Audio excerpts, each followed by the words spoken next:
ஆசிரியர்களுக்கு வணக்கம். இன்னைக்கு நம்ம 8th தமிழ் புக்ல கிராமர் ஃபுல்லா கவர் பண்ண போறோம். சரிங்களா? கிராமர வந்து கஷ்டம்னு நினைக்காதீங்க. ஏன்னா 8th புக்லயே ரொம்ப இம்பார்ட்டன்ட் எதுன்னு பார்த்தீங்கன்னா, கிராமரா தான் இருக்கும். ஒரு சில விஷயத்துக்குலாம் முடிஞ்ச வரைக்கும் நான் ஷார்ட்கட் சொல்றேன். சரிங்களா? டைரக்ட்டா கிளாஸ் பார்க்கலாம். முன்னாடி இருக்க இந்த 2 பேராகிராஃப தாண்டி இந்த எழுத்துக்களின் இடப்பெயர்ப்பு அந்த 2 பேராகிராஃப் பார்ப்போம். பட் இந்த எழுத்துக்களின் இடப்பெயர்ப்புக்கு நான் ஷார்ட்கட் சொல்லிடுறேன். ஏன்னா உங்களுக்கு ஈஸியா இருக்கும். அதுக்காக தான். சரிங்களா? ஃபர்ஸ்ட்டு உயிரெழுத்துக்கள் 12ம் கழுத்தை இடமாக கொண்டு பிறக்கின்றன அப்படின்னு குடுத்துருக்காங்களா? ஃபர்ஸ்ட் லைன் பாருங்க. உயிரெழுத்துக்கள் 12ம் கழுத்தை இடமாக கொண்டு பிறக்குது. அதாவது எழுத்துக்கள் வந்து எங்கெங்க பிறக்குது அப்படின்னு சொல்றாங்க. அது எழுத்துக்களின் இடப்பிறப்பு. ஒவ்வொரு எழுத்துக்கள் இருக்கு இல்லைங்களா? உயிர் எழுத்துக்கள், வல்லின மெய்யெழுத்துக்கள், மெல்லின மெய்யெழுத்துக்கள், இடையின மெய்யெழுத்துக்கள், ஆயுத எழுத்துக்கள். இந்த எழுத்துக்கள் எல்லாம் எங்க இருந்து பிறக்குது? அதாவது நம்ம உடம்புல நம்ம உச்சரிக்கிறோம் இல்லைங்களா? அப்படி உச்சரிக்கும்போது எந்த இடத்துல இருந்து அது உருவாகுது அப்படின்னு வந்து சொல்லியிருக்காங்க. இதுக்கு நான் ஷார்ட்கட் சொல்றேன். ஏன்னா இது ரிப்பீட்டடா கேட்குற கொஸ்டின். இந்த வல்லினமை, மெல்லினமை, இடையினமை இந்த மாதிரிலாம் வரும்போது கொஞ்சம் குழம்பிடுறீங்க. அதுக்காக தான் ஷார்ட்கட் சொல்றேன். சரிங்களா? இப்ப உயிரெழுத்துக்கள் 12ம் கழுத்தை இடமாக கொண்டு பிறக்கின்றன அப்படின்னு குடுத்துருக்காங்களா? இத தாண்டி கழுத்தை இடமாக கொண்டு பிறப்பது இன்னொன்னு என்னன்னா, இடையின மெய்யெழுத்துக்கள். சரிங்களா? அப்ப இடையின மெய்யெழுத்துக்களும் கழுத்தை இடமாக கொண்டு பிறக்கின்றன. அப்ப உயிரெழுத்துக்களும், இடையின மெய்யெழுத்துக்களும் இது 2ம் கழுத்தை இடமாக கொண்டு பிறக்கின்றன அப்படின்னு சொல்றாங்க. இதுக்கு ஷார்ட்கட் என்னன்னா, யாராவது ரொம்ப கோவத்துல இருக்காங்கன்னு வச்சுக்கோங்க. அவங்க கழுத்த புடிச்சு நெரிச்சா, இடையில யாராவது வந்து காப்பாத்தணும். அப்படி காப்பாத்தல, அதாவது அவங்கள தடுக்கணும். அப்படி தடுக்கலன்னா, அவங்க 2 பேருக்குமே ஆபத்து. அதாவது உயிர் போயிடும். இந்த இந்தாண்ட இவங்களுக்கு லைஃபே போயிடும். புரியுதுங்களா? ஷார்ட்கட்டுக்காக சொல்றேன். கழுத்தை இடமாக கொண்டு பிறக்கும் எழுத்துக்கள், இடையின எழுத்துக்கள், அதாவது இடையின மெய் எழுத்துக்கள், உயிர் எழுத்துக்கள் இது 2ம். இது எப்படி ஞாபகம் வச்சுக்கலாம்? யாராவது கழுத்து புடிச்சு நெரிச்சாங்கன்னா, கோவத்துல இடையில, இடையின மெய் அப்படின்னு வருதுங்களா? அப்ப இடையில யாராவது வந்து தடுக்கணும். அப்படி இல்லன்னா 2 பேருக்குமே ப்ராப்ளம். ஒருத்தவங்களுக்கு உயிரே போயிரும். சரிங்களா? இதுதான் ஷார்ட்கட். இத ஞாபகம் வச்சுக்கோங்க. அப்ப ஈஸியா கழுத்தை இடமாக கொண்டு பிறக்கும் எழுத்துக்கள் என்ன அப்படின்னு கேட்டுட்டாங்கன்னா, டக்குன்னு நமக்கு ஞாபகம் வரும். இடையில யாராவது வந்து தடுக்கணும். அப்ப இடையினமை. அப்படி தடுக்கலன்னா உயிரே போயிடும். உயிர் எழுத்துக்கள். அப்போ உயிர் எழுத்துக்கள் 12ம் கழுத்தை இடமாக கொண்டு பிறக்குது. இடையின மெய் எழுத்துக்கள். இடையின மெய் எழுத்துக்கள் 6. சரிங்களா? இப்ப நெக்ஸ்ட் பார்க்கலாம். நெக்ஸ்ட் வல்லின மெய்யெழுத்துக்கள். வல்லின மெய்யெழுத்துக்கள் 6ம் மார்பை இடமாக கொண்டு பிறக்கின்றன. வல்லின மெய்யெழுத்துக்கள் 6ம் மார்பை இடமாக கொண்டு பிறக்கின்றன. இப்ப மெய்யெழுத்துக்கள் மொத்தம் எத்தனை இருக்கு? 18 இருக்கு. இதை தானே பிரிப்பாங்க. 6 வல்லினம், 6 மெல்லினம், 6 இடையினம். இப்ப இடையினத்துக்கு பார்த்துட்டோம். வல்லினம் அப்படின்னு பார்த்தோம்னா, அதாவது வல்லினமை அப்படின்னா மார்பு. இதை எப்படி ஞாபகம் வச்சுக்கலாம்னா, இங்க வல் அப்படின்றத வில்லுன்னு ஞாபகம் வச்சுக்கோங்க. சரிங்களா? வல்லினம் அப்படின்னு இருக்கு இல்லைங்களா? இதுல ஃபர்ஸ்ட் 2 லெட்டர் வல்லுன்னு இருக்கு இல்லைங்களா? அதை வந்து வில் அப்படின்னு ஞாபகம் வச்சுக்கோங்க. வில் அந்த காலத்துல போர்ல வந்து வில் எடுத்து அம்பு விட்டாங்கன்னா புறமுதுகு காட்டக்கூடாதுன்னு சொல்லுவாங்க. மார்ல பாஞ்சாதானே அது வீரம் அப்படின்னு சொல்லுவாங்க. அப்ப வில்லு வந்து மார்ல தான் பாயணும். வில்லு பாயக்கூடாது, அம்பு தான். பட் ஷார்ட்கட்டுக்காக வில்லுன்னு ஞாபகம் வச்சுக்கோங்க. அப்ப வில்லு வந்து மார்ல படணும், புறமுதுகுல படக்கூடாது. சரிங்களா? நெக்ஸ்ட் மெல்லின மெய்யெழுத்துக்கள் 6ம் மூக்கை இடமாக கொண்டு பிறக்கின்றன. இது எப்படி ஞாபகம் வச்சுக்கலாம்? நமக்கு வந்து மூக்கு பகுதி வந்து ரொம்ப சாஃப்டா தானே இருக்கும். ஒரு சின்னதா ஒரு தூசு உள்ள போனாவே நமக்கு ஹச் அப்படின்னு தும்பல் வந்துருங்களா? அப்ப ரொம்ப மெலிதான பகுதி. மெலிதான பகுதினா ரொம்ப சாஃப்டான பகுதி அப்படின்ற மாரி ஞாபகம் வச்சுக்கோங்க.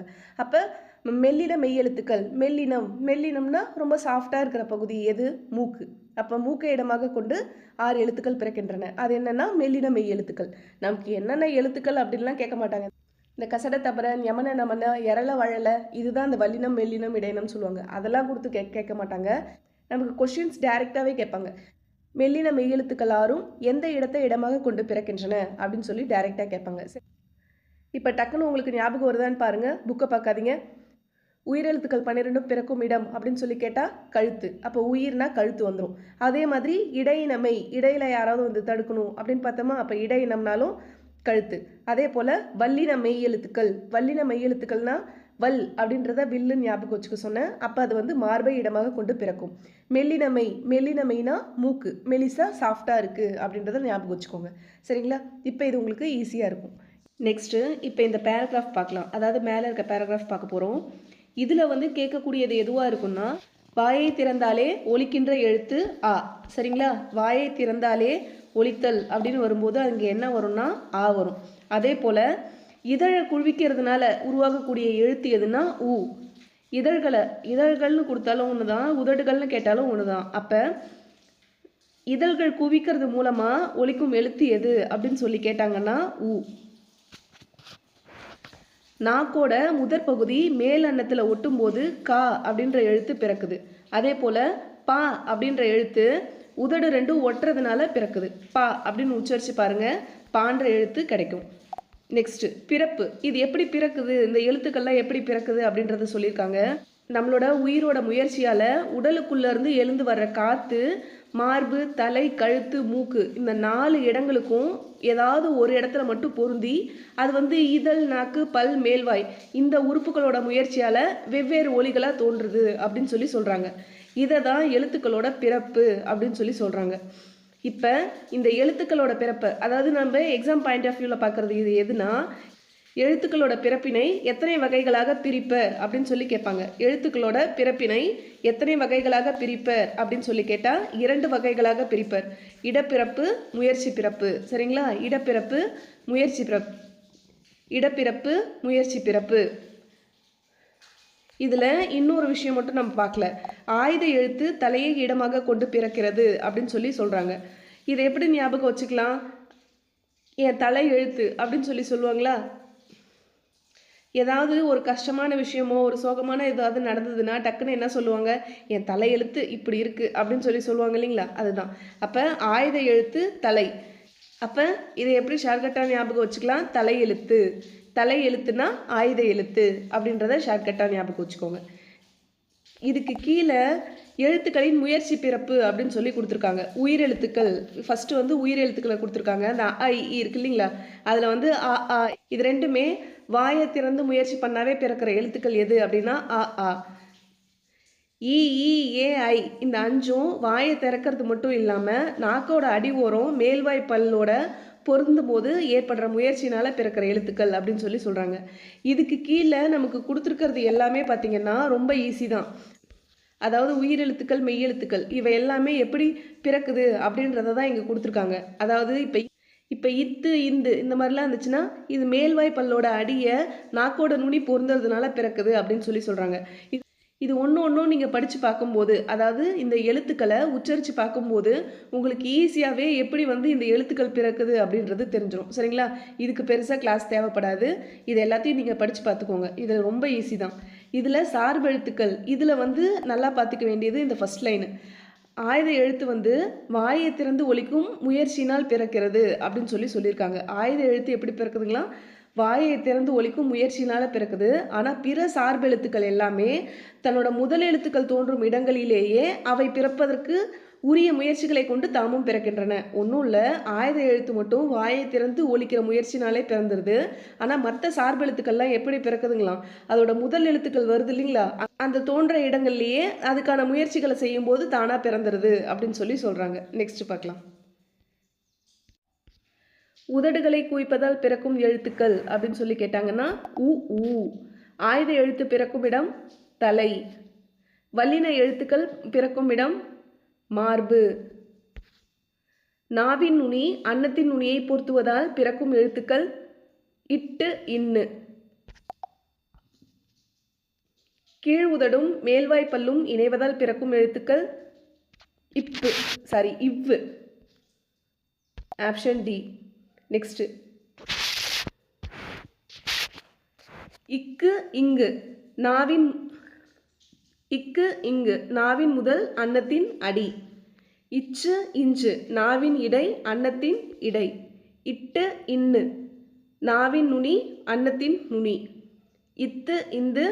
நாவின் நுனி மேல்வாய் பல்லின் அடி. நெக்ஸ்ட் பார்க்கலாங்களா?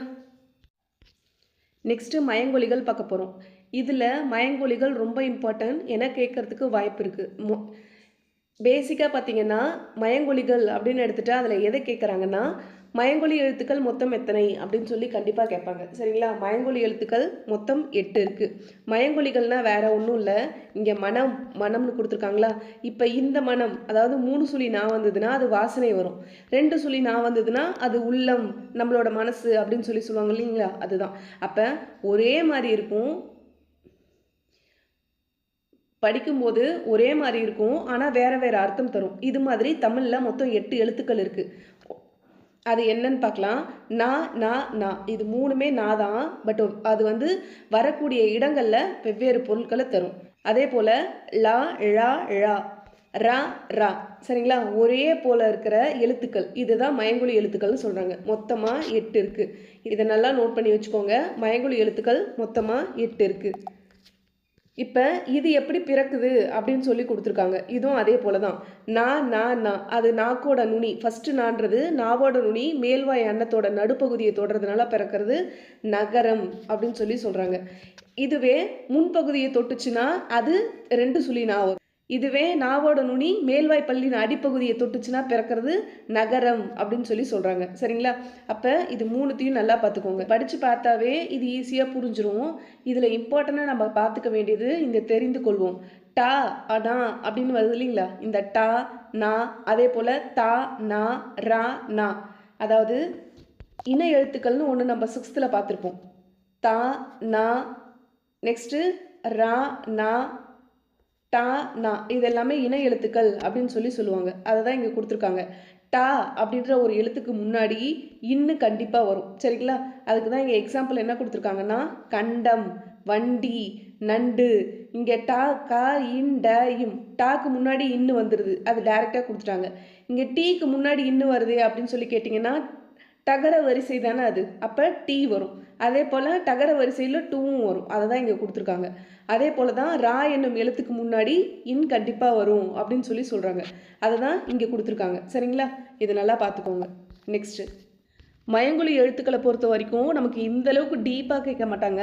நமக்கு கொஷின் கேட்கணும் அப்படின்னா எப்படி கேட்பாங்கன்னா, மயங்கொலி எழுத்துக்கள் மொத்தம் எத்தனைன்னு கேட்கலாம். இந்த மனம் மனம் அப்படின்னு 2 கொடுத்துட்டு பொருள் எழுதுக அப்படின்ற மாதிரி தான் கேட்பாங்க. சரிங்களா, அப்படின்னுக்குள்ள நமக்கு இதுக்கான மீனிங் தான் எக்ஸாக்டாக தெரியணும்.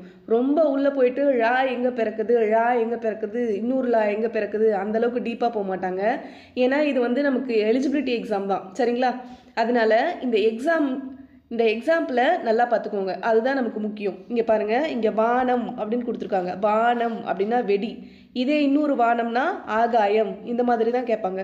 பனி, பனினா வேலை, இன்னொரு பனினா குளிர்ச்சி. இங்கே லா லா லா எழுத்துக்கள் எப்படி பிறக்குது அப்படின்னு சொல்லி கொடுத்துருக்காங்க. இதை நல்லா பார்த்துக்கோங்க. இதில் இம்பார்ட்டண்ட்டாக நம்ம பார்க்க வேண்டியது என்னென்னா, இந்த ழாவுக்கு பேர் என்ன சொல்கிறாங்கன்னா சிறப்பு ழகரம் அப்படின்னு சொல்லி சொல்கிறாங்க. அதை நல்லா தெரிஞ்சுக்கோங்க. இது வந்து நாக்கோட நுனி வந்து வளைந்து வருடுவதால் ழகரம் தோன்றுது அப்படின்னு சொல்லி சொல்கிறாங்க. தமிழுக்கு உரித்தான சிறப்பான ஒலி எதுன்னு சொன்னால் இந்த ழா. சரிங்களா, தமிழுக்கு உரித்தான சிறப்பு ஒலி இந்த லா. இதனால தான் இது சிறப்பு ழகரம் அப்படின்னு சொல்லி சொல்கிறாங்க. இதை நல்லா தெரிஞ்சுக்கணும். நெக்ஸ்ட்டு இதுக்கான டிஃப்ரென்ஸ் இங்கே கொடுத்துருக்காங்க பாருங்கள். இதெல்லாம் நல்லா பார்த்துக்கோங்க. இதை தான் நமக்கு எக்ஸாமில் கேட்கறதுக்கு வாய்ப்புகள் அதிகம். இப்போ விலைனா பொருட்களின் மதிப்பு, இன்னொரு விலை அப்படின்னா உண்டாக்குதல், விளைவித்தல். அதுதான் விழை. விழைனா விரும்புதல். நான் விழைகிறேன் அப்படின்னு சொன்னால் நான் விரும்புகிறேன் அப்படின்னு அர்த்தம். இலை, இலைனா செடி. இலை அப்படின்னா மெலிந்து போதல். இழை, இழைனா நூல் இலை. சரிங்களா, நெக்ஸ்ட்டு ரகரம். ரகரத்தை பற்றி கொடுத்துருக்காங்க. இடையின ரகரம், இடையின ரகரம், வல்லின ரகரம். இதை ஒரு முறை நல்லா பார்த்துக்கோங்க. சரிங்களா, மயங்கொலி சொற்களை பொறுத்த வரைக்கும் எழுத்துக்கள் மாறுச்சுன்னா, அதாவது சின்னலா போற வேண்டிய இடத்துல சிறப்பு ழகரம் போட்டுட்டோம் அப்படின்னா பொருளே மாறி போயிடும். அதை தான் இங்கே கொடுத்துருக்காங்க. நெக்ஸ்ட்டு ஏரி. ஏரினா நீர்நிலை, ஏரினா மேலே ஏரி. கூரை, வீட்டின் கூரை, கூரை புடவை. இந்த சரியான விடையை தேர்ந்தெடு, நல்லா பார்த்துக்கணும். சிரம் என்பது தலை. சிரம் என்பது தலை. இலைக்கு வேறு பெயர் தழை, இழைத்தலை அப்படின்னு படிச்சிருப்போம். வண்டி இழுப்பது காளை, காளை மாடு. கடலுக்கு வேறு பெயர் பறவை. ஃபர்ஸ்ட்ல இருக்க பறவை வரும். பறவை வானில் பறந்தது. கதவை மெல்ல திறந்தான். பூ மனம் வீசும். புலியின் கண் சிவந்து காணப்படும். குழந்தைகள் பந்து விளையாடினர். வீட்டு வாசலில் கோலம் இட்டனர். சரிங்களா, இங்கே கொடுத்துருக்காங்க பாருங்க. மயங்கொலி பிழைகளை திருத்தி எழுதுக. என் வீட்டு தோட்டத்தில் மலர்கள் மனம் வீசின. இங்கே இந்த எண் வராது, இது வந்து நம்பரை குறிக்கும். 2 சுழி இன்னும் வந்துடும். என் வீட்டு தோட்டத்தில் மலர்கள் மனம் 3 சுழி நான் வரும். தேர் திருவிழாவிற்கு சென்றனர். இந்த இடத்துல திருவிழா அப்படின்றது இந்த ழா வராது, இந்த ழா வரும். திருவிழாவிற்கு சென்றனர் 2 சுழி இன்னும் வரும். வாழைப்பழம் உடலுக்கு மிகவும் நல்லது. இந்த இடத்துல பழம் இந்தலா வராது, இந்தழா வரும். பழம் உடலுக்கு நல்லது இந்தலா வரும். சரிங்களா? நெக்ஸ்ட் பார்க்கலாம். நெக்ஸ்ட் 3rd யூனிட்ல வினைமுற்று பார்க்க போகிறோம். படித்தான், ஆடுகின்றால், பறந்தது. இந்த வார்த்தைகளை படித்து பாருங்க. இது எல்லாமே பார்த்தீங்கன்னா ஒரு செயலை அடிப்படையாக கொண்டு தான் சொல்கிறாங்க. படித்தான் அப்படின்றது ஒரு செயல், ஆடுகின்றால் அதுவும் ஒரு செயல், பறந்தது பறவை வானில் பறந்தது, இது எல்லாமே ஒரு செயல். இந்த செயலை தான் வினை அப்படின்னு சொல்கிறாங்க. செயலை தான் வினைன்னு சொல்கிறாங்க. ஒரு செயலை குறிக்கும் சொல் வினைச்சொல். வினைச்சொல்லை பற்றி தான் பார்க்க போகிறோம். இது ஒரு விஷயமே இல்லை. வினைச்சொல்லை பொறுத்த வரைக்கும் கஷ்டப்படவே தேவையில்ல. ஒரு செயல் நடக்குது அப்படின்னா அந்த செயலை நம்ம வினை அப்படின்னு சொல்லுவோம். அது வந்து 2 விதமாக இருக்கும். தெரிநிலை வினைமுற்று, குறிப்பு வினைமுற்று. அதை மட்டும் நம்ம டிஃப்ரென்ஸ் தெரிஞ்சிச்சுன்னா இதுலேருந்து எப்படி கொஷின் கேட்டாலும் நம்மளால் ஆன்சர் பண்ண முடியும். ஃபஸ்ட்டு இங்கே பாருங்கள். மலர்விழி எழுதினால், கண்ணன் பாடுகின்றான், மாடு மேயும். இந்த தொடரில் அதாவது இப்போ நம்ம பார்த்த சென்டென்ஸில் எழுதினால், பாடுகின்றான், மேயும் இந்த சொற்கள் எல்லாமே ஒரு முழுமையாக இருக்குது. இதை தாண்டி பெருசாக நம்ம இது பண்ண போகிறதில்ல, எதுவும் சொல்ல தேவையில்ல. அப்போ ஒரு பொருள் வந்து முழுமையாகவே, அதாவது ஒரு வர்ற சொற்றொடர் வந்து கம்ப்ளீட் ஆகிடுச்சுனாவே அந்த இடத்துல அது வந்து வினைமுற்றுன்னு தான் சொல்லுவாங்க. வினை சொற்கள் இந்த வினைமுற்று வந்து 5 பால் 3 காலம் 3 இடம் இது எல்லாத்துலேயுமே வரும். சரிங்களா? வினைமுற்றை பொறுத்த வரைக்கும் இது இம்பார்ட்டன்ட். வினைமுற்று 5 பால் 3 காலம் 3 இடம் இது எல்லாத்துலேயுமே வரும் அப்படின்னு சொல்கிறாங்க. வினைமுற்று 2 டைப்பு. தெரிநிலை வினைமுற்று, குறிப்பு வினைமுற்று. ஃபஸ்ட்டு தெரிநிலை வினைமுற்று. ஒரு செயல் வந்து நடக்கிறதுக்கு, ஒரு செயல் நடக்குது அப்படின்னா 6 விஷயம் அதில் இருக்கணும். தெரிநிலை வினைமுற்றுனா 6 விஷயங்கள் வந்து வெளிப்படையாக இருக்கணும். என்னென்னா செய்பவர், கருவி, நிலம், செயல், காலம், செய்பொருள். இந்த 6மே முதன்மையானவையாக இருக்கணும்னு சொல்கிறாங்க. அதாவது வெளிப்பட்டு இருக்கணும்னு சொல்கிறாங்க. எக்ஸாம்பிளும் அவங்களே கொடுத்துருக்காங்க. மாணவி கட்டுரை எழுதினாள் அப்படின்னு சொல்கிறாங்க. இதில் செய்கிறவங்க யார்? மாணவி. கட்டுரை எழுதுறது மாணவி. அப்போ இதில் கருவி, இந்த சென்டென்ஸில் 6மே இருக்குது. அதை தான் இப்போ பார்க்குறோம். கருவினா என்னது? எது மூலமாக அவங்க கட்டுரை எழுத முடியும்? பேப்பர், பென்னு வேணும். அப்போ கருவின்றது பேப்பரும் பென்னும். நிலம், நிலம்னா அவங்க எங்கே எழுதுவாங்க? கட்டுரை எழுதுறது ஸ்கூலில் எழுதலாம், இல்லை வீட்டில் கூட எழுதலாம். அப்போ இந்த இடத்துல பள்ளின்னு போட்டாலும் சரிதான், இல்லை வீடுன்னு போட்டாலும் சரிதான். காலம், காலம்ன்றது இறந்த காலம். எழுதினால்னு கொடுத்துட்டாங்க, அப்போ அது இறந்த காலம் தானே.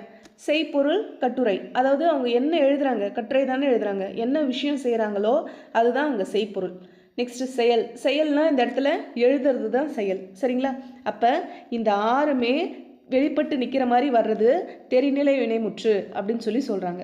இதுவே குறிப்பு வினைமுற்று அப்படின்னா என்னென்னா பொருள், இடம், காலம், சினை, குணம், தொழில் இதில் ஏதாவது ஒன்றை மட்டும்தான். சரிங்களா? குறிப்பு வினைமுற்றுல நல்லா கவனிச்சுக்கோங்க. இதில் ஏதாவது ஒன்றை மட்டும்தான் அடிப்படையாக வச்சுக்கிட்டு காலத்தை வெளிப்படையாக காட்டாது. காலத்தை வெளிப்படையாக காட்டாமல் செய்கிறவங்கள மட்டும்தான் வெளிப்படையாக காட்டும். சரிங்களா? இதுக்கு பேர் குறிப்பு வினைமுற்று அப்படின்னு சொல்கிறாங்க.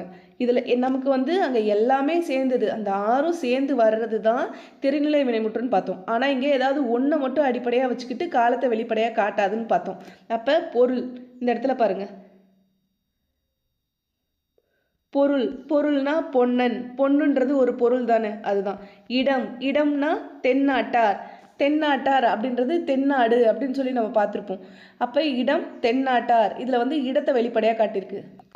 காலம் ஆதிரையான் அப்படின்னு சொல்கிறாங்க. சினை, சினைனா கண்ணன்.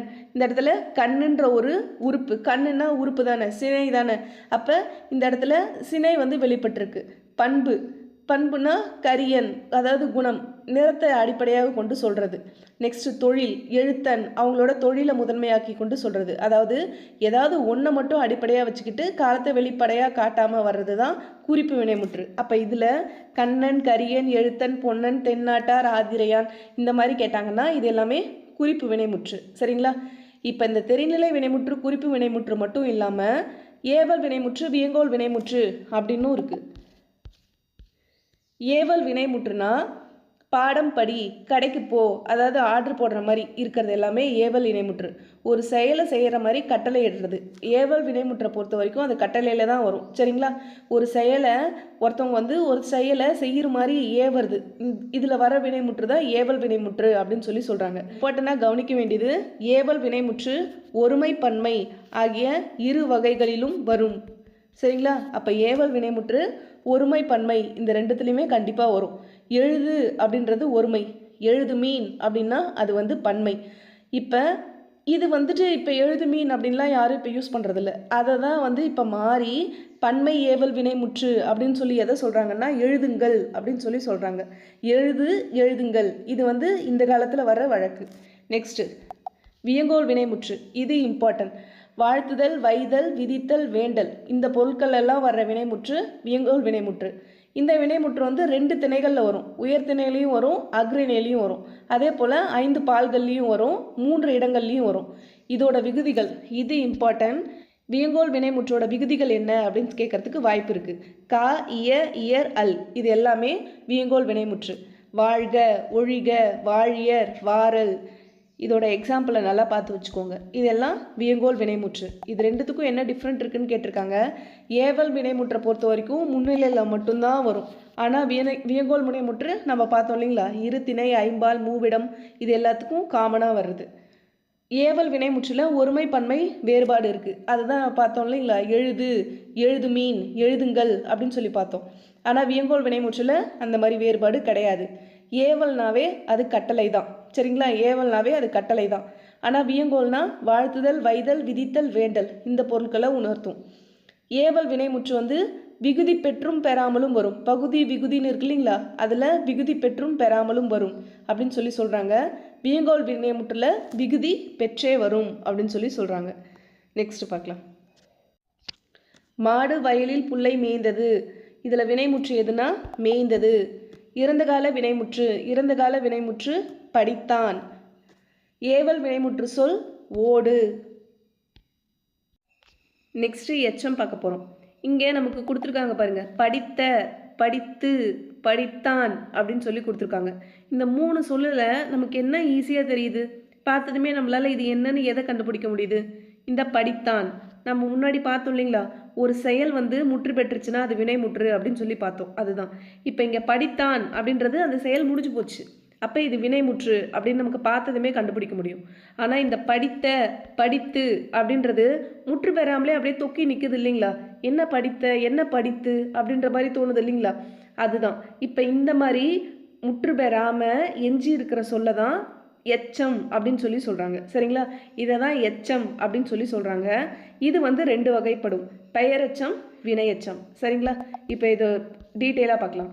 பெயரெச்சம் அப்படின்னா என்னென்னா,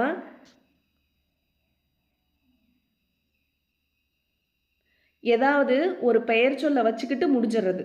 எது வேணா நம்ம முன்னாடி பார்த்தோம் இல்லைங்களா, படித்து, படித்த அப்படின்னு பற்றி பார்த்தோம். இப்போ படித்த அப்படின்றது முற்று பெறாமல் அப்படியே இருக்குது. அது கூட ஏதாவது ஒரு பெயர் சொல்ல சேர்த்துக்கிட்டோம்னா அந்த இடம் வந்து பெயரெச்சமாக மாறிடும். இப்போ இங்கே படித்த அப்படின்னு சொல்லியிருக்காங்களா, படித்த கூட படித்த மாணவன் அப்படின்னு ஒன்று சேர்த்துட்டோம்னா, மாணவன்றது பெயர் சொல் தானே. அப்போ ஒரு எச்சத்து கூட ஒரு பெயர் சொல்ல சேர்த்துட்டோம்னா அது பெயரெச்சம். இப்போ படித்தன்றது ஒரு எச்சம், இந்த எச்சம் கூட பள்ளின்ற ஒரு பெயர் சொல்ல சேர்த்துட்டா இது பெயரெச்சம்.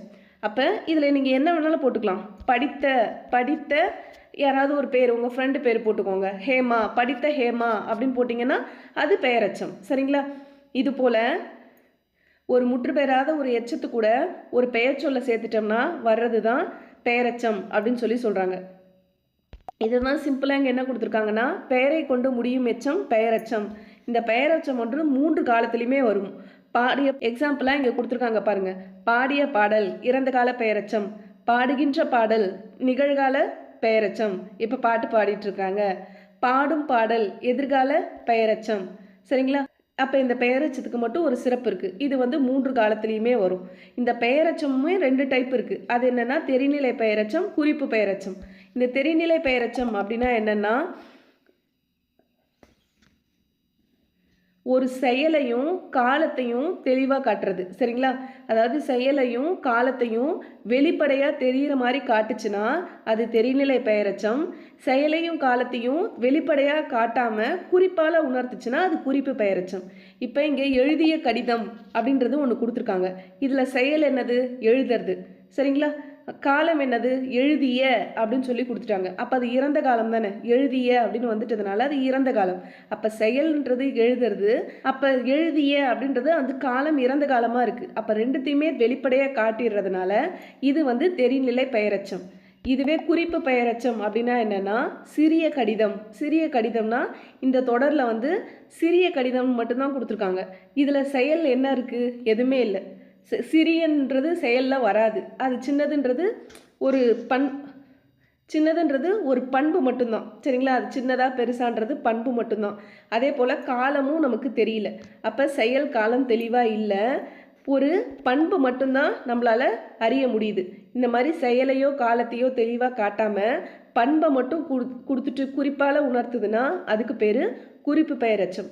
இதில் நம்ம கவனிக்க வேண்டியது, அதாவது எக்ஸாம் பாயிண்ட் ஆஃப் வியூவில் நமக்கு என்ன தெரியணும்னா இந்த வார்த்தைகள் தான் தெரியணும். சிறிய கடிதம் அப்படின்னு கொடுத்துட்டு குறிப்பு பெயரெச்சமா, தெரிநிலை பெயரெச்சமா, பெயரெச்சமா, வினையெச்சமான்னு கேட்டாங்கன்னா நம்ம கரெக்டாக ஆன்சர் பண்ணணும். அதாவது இந்த கிராமரை பொறுத்த வரைக்கும் நமக்கு இந்த எழுதிய கடிதம், சிறிய கடிதம், இதுக்கு முன்னாடி பார்த்த மாதிரிங்க படித்த மாணவன், படித்த பள்ளி, பாடுகின்ற பாடல், இந்த மாதிரி இருக்கிற எக்ஸாம்பிள் தான் ரொம்ப இம்பார்ட்டன்ட். அதை தான் அப்படியே எக்ஸாமுக்கு கொடுத்து இது என்னதுன்னு சொல்லி கேட்பாங்க. சரிங்களா? நீங்கள் இவ்வளோ டீட்டெயிலாக தெரிஞ்சுக்கிறீங்களோ இல்லையோ, ஆனால் இப்போ எழுதிய கடிதம் அப்படின்னா அது தெரிநிலை பெயரெச்சம் அப்படின்னு உங்களுக்கு கண்டிப்பாக தெரிஞ்சிருக்கணும். சிறிய கடிதம் அப்படின்னா குறிப்பு பெயரெச்சம்னு தெரிஞ்சிருக்கணும்.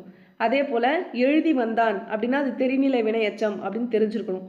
ஏன்னா மோஸ்ட்லி பார்த்தீங்கன்னா 90% எக்ஸாம்பிளை கொடுத்து இது என்னது அப்படின்றது தான் கேட்பாங்களோ ஒழிய ஸ்டேட்மெண்ட்டை கொடுத்து இது தெரிநிலை வினையெச்சமா, குறிப்பு வினையெச்சமா இப்பெல்லாம் அதிகமாக கேட்டது கிடையாது.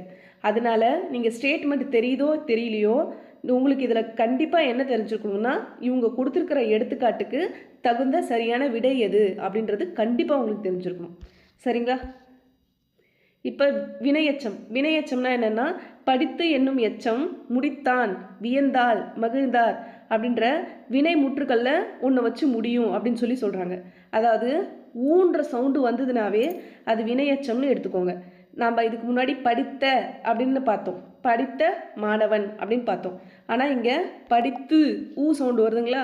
படித்து முடிந்தான், படித்து வியந்தான். அப்போ இது வந்து 3 வகைப்படும். அப்போ வினையெச்சம் 3 வகைப்படும். பெயரெச்சம் 2, வினையெச்சம் 3. தெரிநிலை வினையெச்சம், குறிப்பு வினையெச்சம், முற்றெச்சம். இப்போ தெரிநிலை வினையெச்சம்னா என்னது? எழுதி வந்தான். இதில் வந்து எழுதி அப்படின்னு சொல்லி கொடுத்துட்டாங்க. எழுதுதல் அப்படின்ற செயல் இதில் வந்துடுது, காலமும் வந்துடுது. எழுதி வந்தான் அப்படின்றது இறந்த காலத்தை குறிக்குது. அந்த மாதிரி செயலையும் காலத்தையும் வெளிப்படையாக குறிச்சுதுன்னா அது வந்து தெரிநிலை வினையெச்சம். இங்கே எழுதி அப்படின்றது வினையெச்சம். சரிங்களா? அப்போ தெரிநிலை வினையெச்சம்னா செயலையும் காலத்தையும் வெளிப்படையாக சொல்லிடுறது தெரிநிலை வினையெச்சம். குறிப்பு வினையெச்சம்னா செயலும் காலமும் வெளிப்படையாக தெரியவே தெரியாது, அதோட பண்பை மட்டும் உணர்த்தும். மெல்ல வந்தான், மெல்ல, வேகமாக, இந்த மாதிரி வர்றதெல்லாம் அதோட பண்பு. சரிங்களா? இதில் செயலும் காலமும் வெளிப்படையாக இல்லை. இந்த மாதிரி இருந்துச்சுன்னா, பண்பை மட்டும் உணர்த்தி வந்துச்சுன்னா அது குறிப்பு வினையெச்சம். முற்றெச்சம் அப்படின்னா என்னென்னா வள்ளி படித்தனள்.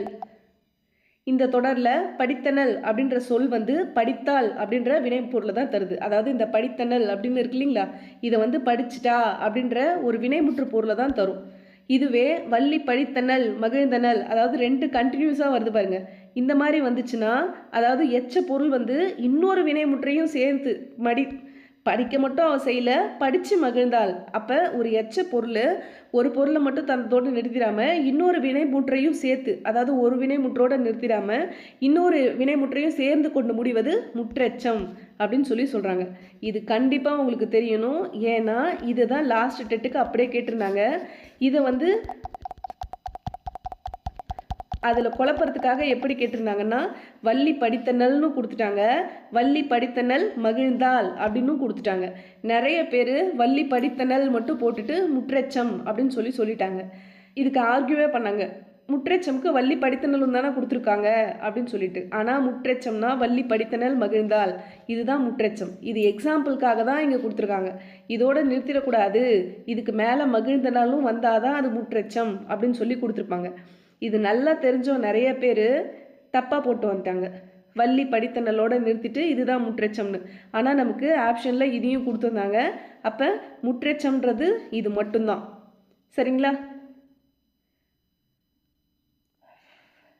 இந்த மாதிரி தான் நமக்கு புக்கில் என்ன எக்ஸாம்பிள் இருக்கோ அதை அப்படியே டைரெக்டாக கொடுத்துட்டு இது என்ன எச்சம், இது என்ன பெயரெச்சம் அப்படின்னு சொல்லி டைரெக்டாக கொஷின் கேட்பாங்க. இதுலன்னு இல்லை, நம்ம வேற்றுமை ஆகட்டும் இல்லை இதுக்கு மேலே பார்க்க போகிற கிளாஸ் ஆகட்டும், எக்ஸாம்பிள் தான் ரொம்ப முக்கியம். அதை நல்லா பார்த்துக்கோங்க. நெக்ஸ்ட் பார்க்கலாங்களா? முற்று பெறாமல் எஞ்சி நிற்கும் சொல் எச்சம். பெயரெச்சம் பார்த்த. குறிப்பு வினையெச்சம் காலத்தை வெளிப்படையாக காட்டாது. இந்த கொஷின் ரொம்ப இம்பார்ட்டன்ட், ரிப்பீட்டட் கொஷின். நெக்ஸ்ட் நடந்து ஊ சவுண்டு வருதுங்களா, வினையெச்சம். பேசிய ஆ சவுண்டு வருதுங்களா, பெயரெச்சம். எடுத்தனன் உண்டான் முற்றெச்சம். பெரிய குறிப்பு பெயரெச்சம். இப்போ பெரிய சிறிய அப்படின்றதெல்லாம் பண்பை உணர்த்துதுன்னு சொல்லியிருப்பேன். அப்போ அது குறிப்பு பெயரெச்சம். வினையால் அமையும் தொடர்கள், இது இம்பார்ட்டன்ட். தன்வினை பிறவினை கண்டிப்பாக கேட்பாங்க. இது நீங்கள் இதில் ஸ்டேட்மெண்ட் எல்லாம் நீங்கள் மெமரி பண்ணாலும் பண்ணலனாலும் அது ஓகே. பட் நீங்கள் கண்டிப்பாக இதில் இருக்கிற எடுத்துக்காட்டு நீங்கள் படித்தாகணும். எழுவாய் வந்து ஒரு வினையை செஞ்சதுன்னா அது தன்வினை. அது எந்த ஒரு எழுவாயும் ஒரு வினையை ஏதாவது ஒரு செயலை செஞ்சிச்சுன்னா அது தன்வினை. அதாவது இதில் செயலோட பயன் வந்து செய்பவரை தான் சேரும். சரிங்களா? செல்வி கடலை கண்டாள் அப்படின்னு சொல்கிறாங்க. இங்கே எழுவாய்ன்றது என்னது? பேர். அதுதான் செல்வி. இதில் செல்வி தான் எழுவாய். கடலை கண்டாள் இதில் செல்வி கடலை கண்டாள். செல்வி தானே கடலை பார்த்துட்டு இருக்கா, அதுதான் இதில் விஷயம். அப்போ இது தன்வினை. சரிங்களா? செல்வி கடலை கண்டாள் அப்படின்றது தன்வினை. இதுவே பிறவினை என்னன்னா, ஒரு எழுவாய் வந்து ஒரு செயலை மற்றவங்கள செய்ய வச்சுச்சுன்னா அது பிறவினை. தானே ஒரு செயலை செஞ்சால் அது தன்வினை, மற்றவங்கள செய்ய வச்சா அது வந்து பிறவினை. இந்த செயலோட பயன் வந்து செய்பவரை மட்டும் இல்லாமல் மற்றவங்கள தான் சாரும். இதில் செல்வி கடலை காண்பித்தால், செல்வி கடலை காண வைத்தால். புரியுதுங்களா? அப்போ செல்வி கடலை கண்டாலுக்கும் செல்வி கடலை காண்பித்தால் அப்படின்றதுக்கும் டிஃப்ரென்ஸ் இருக்கு இல்லைங்களா? அப்போ அவளே பார்த்தா அப்படின்னா அது தன்வினை, மற்றவங்கள பார்க்க வச்சா அப்படின்னா அது பிறவினை. சரிங்களா? இப்போ இதுக்கான டிஃப்ரென்ஸ் இங்கே கொடுத்துருக்காங்க பாருங்கள். திருந்து அப்படின்னா அது தன்வினை. திருந்திக்கோ அப்படின்னா அது தன்வினை. திருத்து அப்படின்னா அது மற்றவங்கள செய்ய வைக்கிறது. ஓடு அப்படின்னா நாம் செய்யறது. ஓட்டு அப்படின்னா மற்றவங்கள சைக்கிள் ஓட்ட வைக்கிறது. நட அப்படின்னா நீ நட, அதுதான். நடத்து அப்படின்னா மற்றவங்கள வழி நடத்து. அப்போ இங்கே உருள் அப்படின்னா தன்வினை, உருட்டு அப்படின்னா பிறவினை. சரிங்களா? இப்போ தன்வினை பிறவினை பார்த்துட்டோம். இப்போ செய்வினை செய்யப்பாட்டு வினை அப்படின்றது ஒன்று இருக்குது. அது என்னன்னு பார்க்கலாம். செய்பவரை முதன்மைப்படுத்தும் வினை செய்வினை. இந்த செய்வினை வந்து எழுவாய் செய்யப்படு பொருள் பயனிலை அப்படின்ற லைனாக வரும். எழுவாய் செய்யப்படு பொருள் பயனிலை அப்படின்ற வரிசையில் வரும். செய்யப்படு பொருளோட ரெண்டாம் வேற்றுமை உருபு மறைந்தோ வெளிப்பட்டோ வரும். இரண்டாம் வேற்றுமை உருபுனா நம்ம எது சொல்லுவோம்? ஐ சொல்லுவோமா? இந்த ஐ வந்து மறைஞ்சு வரலாம், இல்லை வெளிப்படையாகவோ கூட வரலாம். கயல்விழி கதை படித்தால் அப்படின்னு சொல்கிறாங்க. இது வந்து செய்வினை. கயல்விழி தான் கதையை படித்தாங்க. அப்போ கயல்விழி கதையை படித்தால், இங்கே ஐ வந்து வெளிப்பட்டிருக்கு, இங்கே மறைஞ்சு வந்திருக்கு. சரிங்களா? இந்த மாதிரி வந்ததுன்னா அது செய்வினை.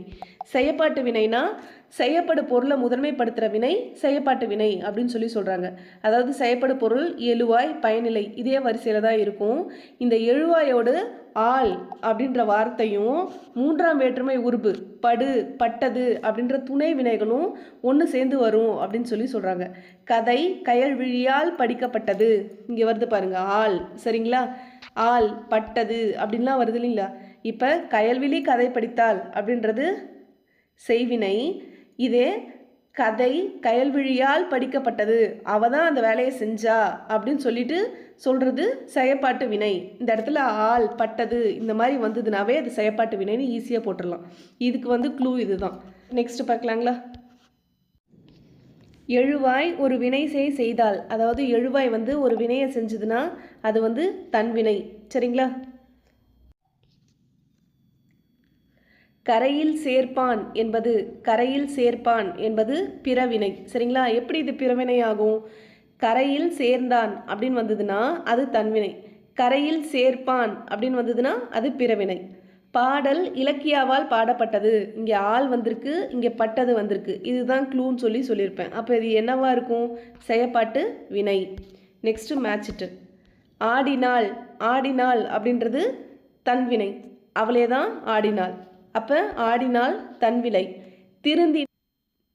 திருந்தினான் அப்படின்றது பிறவினை.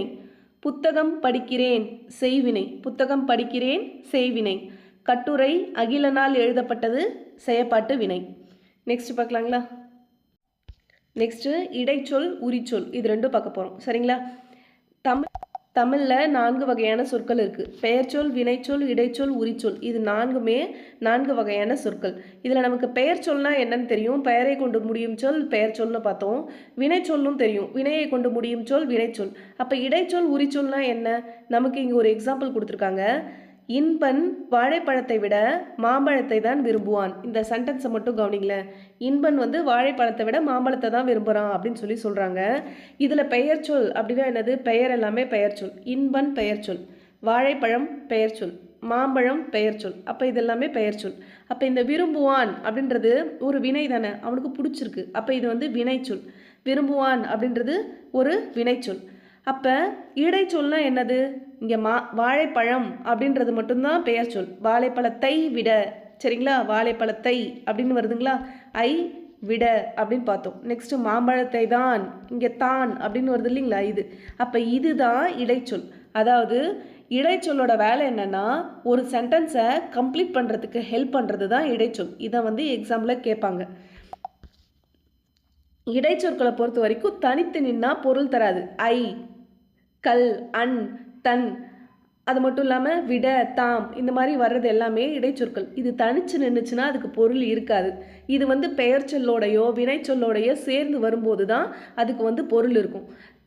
இடைச்சொல் வந்து எப்பொழுதுமே பெயர்ச்சொல் வினைச்சொல் இது ரெண்டுத்துக்கும் முன்னாடி வந்தாலும் வரும், இல்லை பின்னாடி வந்தாலும் வரும். ஆனால் இது ரெண்டுத்தையும் சார்ந்து தான் வரும். புரியுதுங்களா?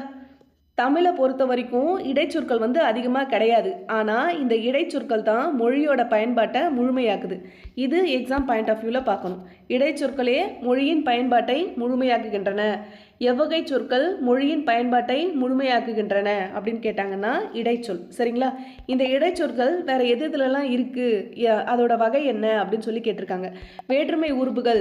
வேற்றுமை உறுப்புகள்னால் ஐயாளுக்கும் இன்னது கண் அப்படின்னு சொல்லி சொல்லுவோம். அவனை கண்டேன், மதுரைக்கு சென்றேன். இங்கே வந்து ஐயும் கூவும் வேற்றுமை உறுப்புகள். அப்போ இந்த இது எல்லாமே பார்த்திங்கன்னா இடைச்சொற்கள் தான். அதே போல் விகுதிகள். ஏன், ஆண், ஆள், ஆர், தல் இது எல்லாமே விகுதிகள். சரிங்களா? இந்த தள்ளு இதெல்லாம் பார்த்திங்கன்னா தொழிற்பெயர் விகுதிகளில் வரும். இந்த தொழிற்பெயர்களில் நம்ம பார்த்துருப்போம், அதுலலாம் வரும். நெக்ஸ்ட்டு வந்தேன், ஏன் வருதுங்களா? பாடுதல், தல் வருதுங்களா? பாடுதல்லாம் தொழில் பெயர். அப்போ விகுதிகள்லையும் இடைச்சொற்கள் வரும். நெக்ஸ்ட்டு சாரியை. சாரியைகள்னா அத்து, அற்று, அம் இதெல்லாம் வந்து சாரியை அப்படின்னு சொல்லி சொல்லுவோம். மரத்தை. மரத்தைன்னா அத்து. புளியங்காய், அம். இப்போ இதெல்லாம் சாரியை. உவம உறுப்புகள். உவம உறுப்புகள்னா போல, போன்ற, மாதிரி. சரிங்களா? இதெல்லாம் ஓம உறுப்புகள்னு சொல்லி சொல்லுவோம். புலியை போல பாய்ந்தான். இங்கே வந்து ஓம உறுப்பு போல. தேனி மாதிரி உழை. அப்போ இங்கே மாதிரி அப்படின்றது ஓம உறுப்பு. நெக்ஸ்ட்டு சொல்லுறுப்புகளும் வரும். சொல்லுறுப்புகள்லையும் இடைச்சொற்கள் இருக்குது. மூலம், கொண்டு, இருந்து, பற்றி, வரை இது எல்லாமே சொல்லுறுப்புகள்னு சொல்லி சொல்லுவாங்க. முற்காலத்தில் புறாக்கள் மூலம் செய்தி அனுப்பினர். இந்த இடத்துல மூலம் அப்படின்னு சொல்லி வருதுங்களா? அதுதான். வளவன் திருக்குறளை பற்றி உரையாற்றினான். இந்த இடத்துல பற்றி வருதுங்களா? இதுதான் சொல்லுறுப்புகள். நமக்கு எக்ஸாமில் சொல்லுறுப்புகள்னா என்ன, ஓம உறுப்புகள்னா என்ன, விகுதிகள்னா என்ன இப்படியெல்லாம் கேட்க மாட்டாங்க. டைரெக்டாக புலியை போல பாய்ந்தான் அப்படின்னு சொல்லி கொடுத்துட்டு இதில் வந்து இடைச்சொல் எது அப்படின்னு சொல்லி கண்டிப்பாக கேட்பாங்க. அப்போ இதில் இடைச்சொல் போல. நமக்கு புலினா என்ன வரும்? புலினா பெயர் சொல்ல வந்துடும். பாய்ந்தான் அப்படின்றது வினை சொல்ல வந்துடும். அப்போ போலன்றது தான் நமக்கு இடைச்சொல். அதே போல தான் முற்காலத்தில் புறாக்கள் மூலம் செய்தி அனுப்பினர் அப்படின்றதுல இடைச்சொல் எதுன்னு கேட்டால் மூலம். சரிங்களா? இது இந்த மாதிரி தான் கேட்பாங்க. இதை தான் நமக்கு நல்லா தெரியணும். இப்போ பாடுதல்னு கொடுத்துட்டு இந்த பாடுதலில் இடைச்சொல் எதுன்னு கேட்டால் தள்ளு தான். சரிங்களா? இந்த மாதிரி இருக்கிறத நல்லா பார்த்துக்கோங்க. நெக்ஸ்ட்டு உரிச்சொல். உரிச்சொல்னா பெயர்ச்சொல் வினைச்சொல் இதோட தன்மையை மிகைப்படுத்த வர்றது தான் உரிச்சொல். சரிங்களா? பெயர்ச்சொல் வினைச்சொல் நார்மலாக நமக்கு தெரியும். ஆனால் அதோட தன்மையையே ரொம்ப எக்ஸ்ட்ரீம் லெவலில் ரொம்ப கிரேட்டு அப்படின்னு சொல்லி மிகுதிப்படுத்த வர்றதுக்கு பேர் உரிச்சொல். இது வந்து பெயருக்கும் வினைக்கும் அடையாக வரும். அதாவது பெயரும் வினையும் சார்ந்து தான் வரும். சால சிறந்தது.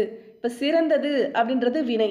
இந்த இடத்துல சால சிறந்ததுன்னா ரொம்ப சிறந்தது, அதாவது ரொம்ப மிகைப்படுத்தி சொல்கிறது. அப்போ சால உரு, நனி, கூர், கழி, மா இது எல்லாமே உரிச்சொல். சரிங்களா?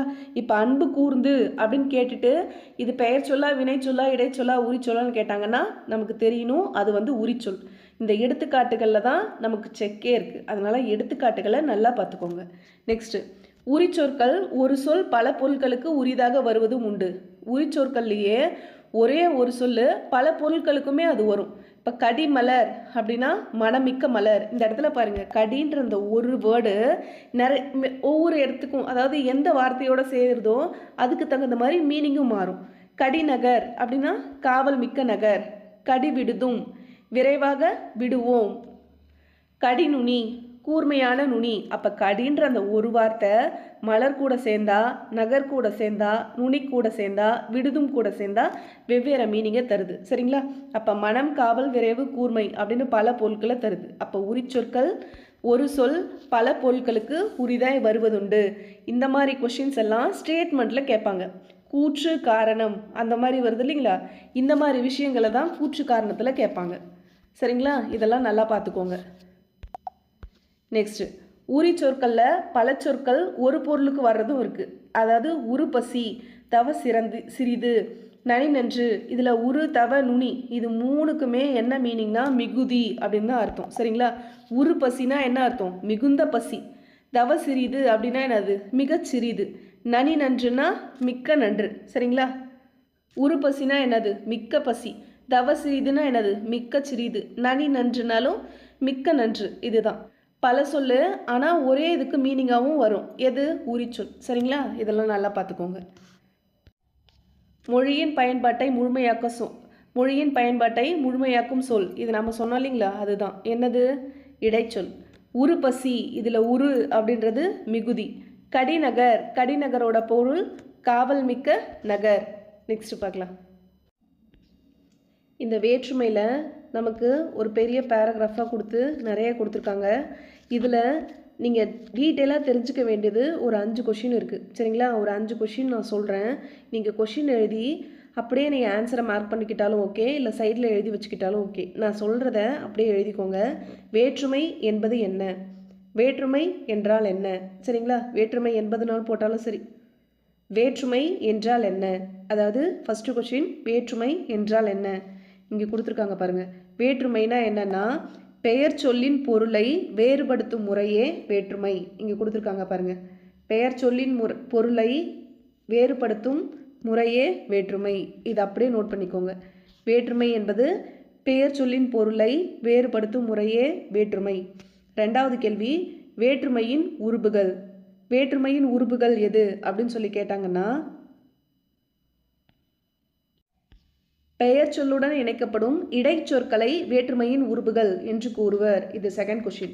அதாவது வேற்றுமையின் உறுப்புகள் அப்படின்னா பெயர் சொல்லோடு இணைக்கப்படுற இடைச்சொற்கள். இந்த இடத்துல இடைச்சொற்கள்னு கொடுக்கலாம், இல்லை அசைகள்னு கொடுக்கலாம். சரிங்களா? அசைகள்னாலும் இடைச்சொற்கள்னாலும் ஒன்று தான்.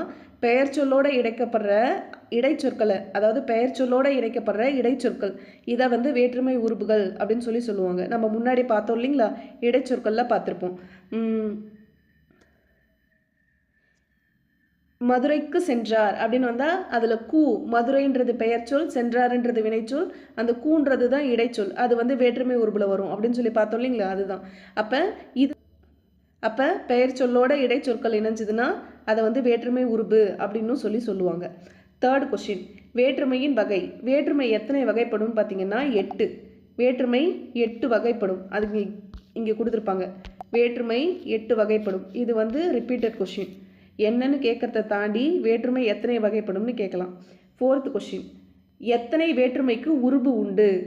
எத்தனை வேற்றுமைக்கு உருபு உண்டு அப்படின்னு சொல்லி கேட்டாங்கன்னா 6 வேற்றுமைக்கு தான் உருபு இருக்குது. சரிங்களா? எத்தனை வேற்றுமைக்கு உருபு இருக்குது? 6 வேற்றுமைக்கு உருபு இருக்குது. முதலாவதுக்கும், அதாவது முதலாம் வேற்றுமைக்கும் 8வது வேற்றுமைக்கும் மட்டும்தான் உருபு கிடையாது. மற்றபடி இருக்கிற 6 வேற்றுமைக்கும் உருபு இருக்குது.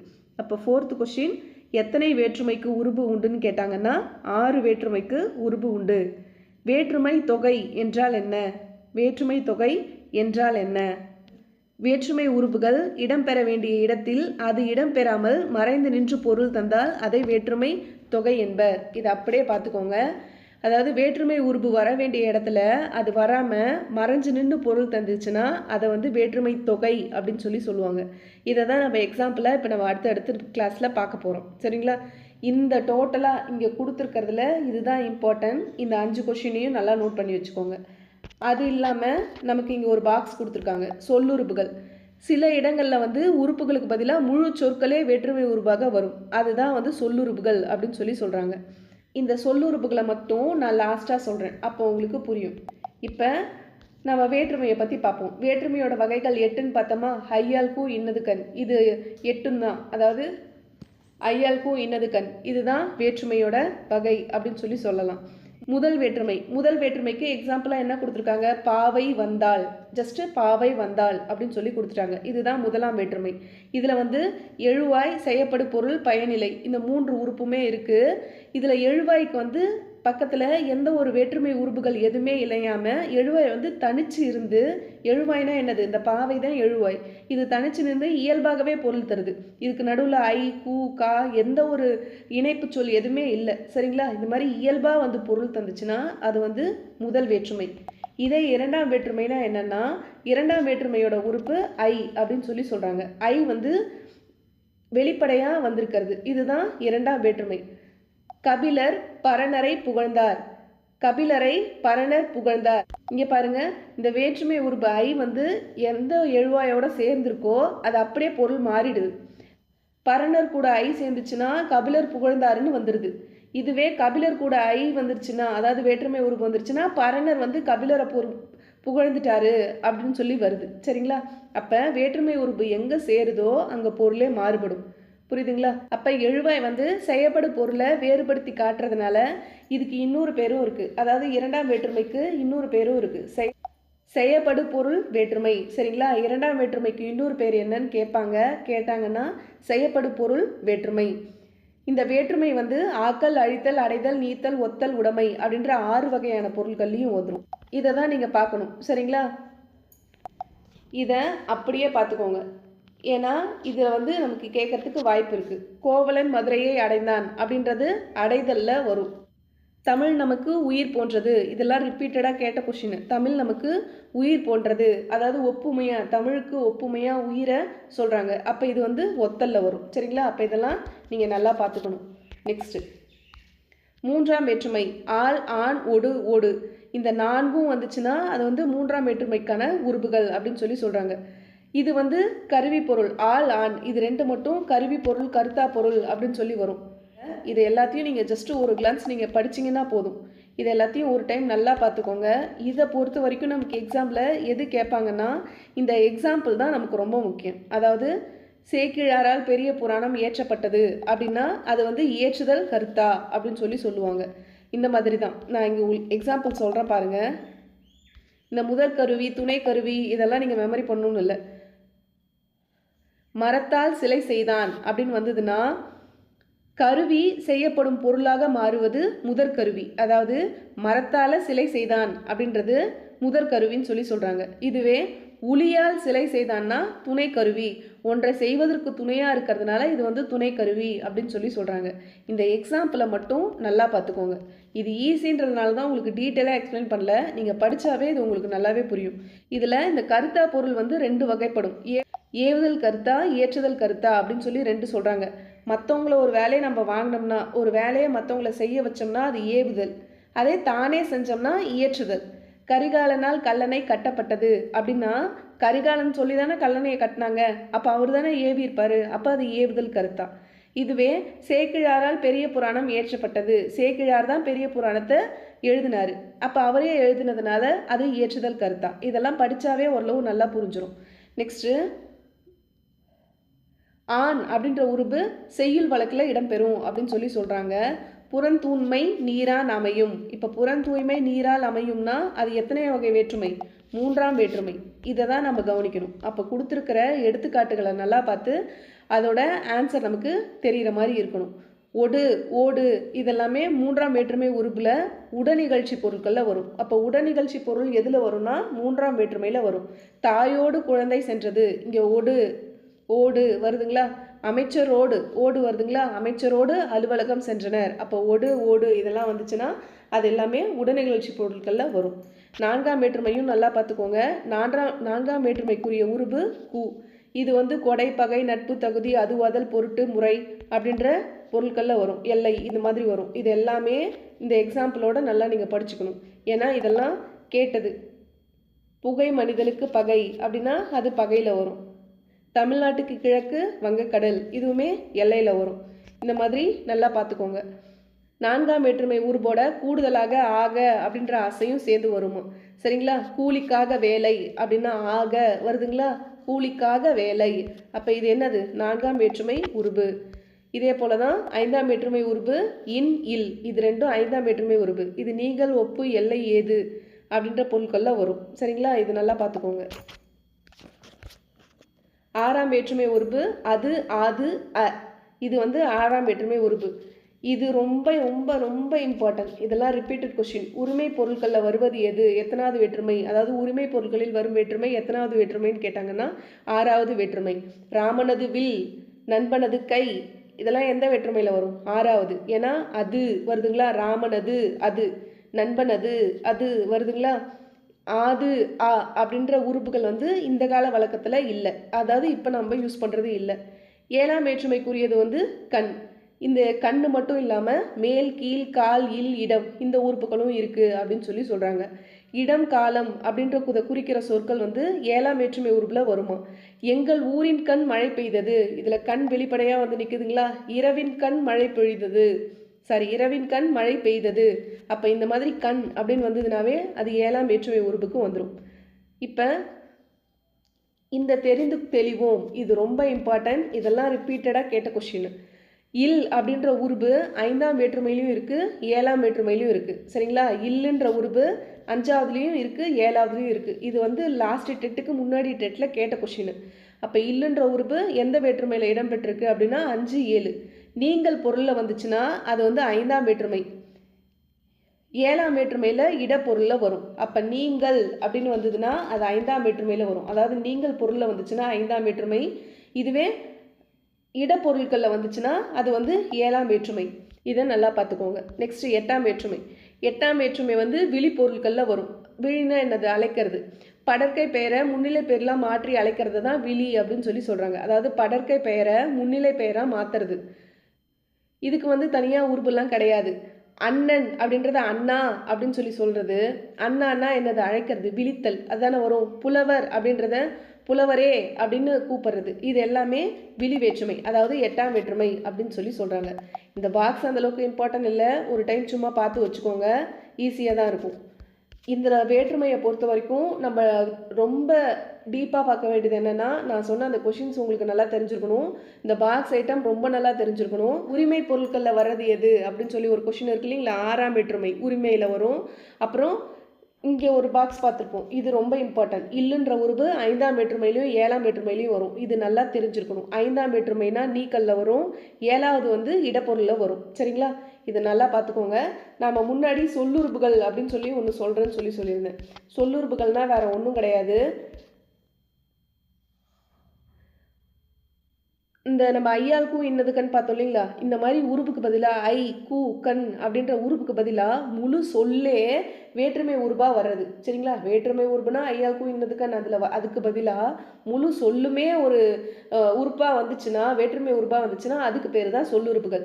ஓவியர் தூரிகையால் ஓவியம் தீட்டினார், இதில் வந்து ஆள் அப்படின்னு வருது இல்லைங்களா, இது வந்து வேற்றுமை உருபாக வந்திருக்கு. ஐ ஆள், அதாவது மூன்றாம் வேற்றுமை உருவு.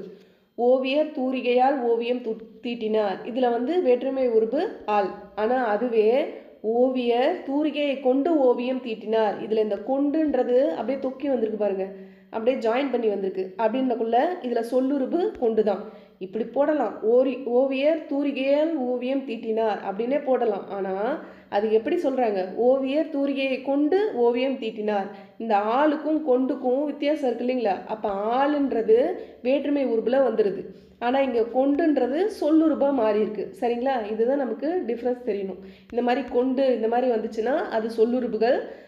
மற்றபடி இந்த ஐயாளுக்கும் இன்னதுக்கான இதில் ஏதாவது ஒன்று வந்துச்சுன்னா அது வேற்றுமை உறுப்பு. இதுதான் இதுக்கான டிஃப்ரெண்ட்டு. நெக்ஸ்ட் பார்க்கலாமா? பெயர் சொல்லின் பொருளை வேறுபடுத்துவது வேற்றுமை. 8ஆம் வேற்றுமை விளி வேற்றுமை. உடனிகழ்ச்சி பொருளில் வருவது 3ஆம் வேற்றுமை. அறத்தான் வருவதே இன்பம், இது 3ஆம் வேற்றுமை பயின்று வந்துள்ளது. மலர் பானையை வணைந்தால், இது ஆக்கல்ல வரும். சரிங்களா, ஆக்கல். நெக்ஸ்ட் பொறுத்துக்க பார்க்கலாம். 3ஆம் வேற்றுமை. 3ஆம் வேற்றுமைன்றது மண்ணால் குதிரை செய்தான், ஆள் வருதுங்களா, 3ஆம் வேற்றுமை. 4ஆம் வேற்றுமை பாரினது தேர். 5ஆம் வேற்றுமை எது வரும்? ஏவுதல் கலையில் சிறந்தவன் ஏகலைவன். 6ஆம் வேற்றுமை ராமனுக்கு தம்பி லக்வணன். நெக்ஸ்ட் பார்க்கலாம். நெக்ஸ்ட் புணர்ச்சி பார்க்க போகிறோம். இப்போ புணர்ச்சினா என்னென்னா, வாழை பழம் அப்படின்னு எடுத்துக்கோங்க. இங்கே தமிழ் அமுதம்னு கொடுத்துருக்காங்க.